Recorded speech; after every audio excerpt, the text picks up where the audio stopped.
کہ ہوش جب آیا خود کو ایک ملبے کے نیچے اوندھا پایا. ہوش جب آیا خود کو ایک ملبے کے نیچے اوندھا پایا. پیٹھ پہ کتنا بوجھ تھا پھر بھی دم باقی تھا.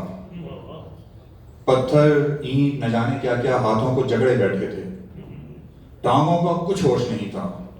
آنکھوں میں جو خون اتر آیا تھا سر سے بہہ نکلا تھا. درد کی شدت مار رہی تھی, لفظوں کا دم گھوٹ رہی تھی. پھر ایسے میں اس نے آ کر ہاتھوں کو آزاد کرایا. مٹی جھاڑی, پیٹھ سے سارا بوجھ ہٹایا, بازو پکڑے اور اٹھایا, سر سے رشتے خون کو پہنچا اور آنکھوں کو صاف کیا تو میں نے دیکھا جس کے سہارے میرا زخمی جسم کھڑا تھا وہ خود میں تھا.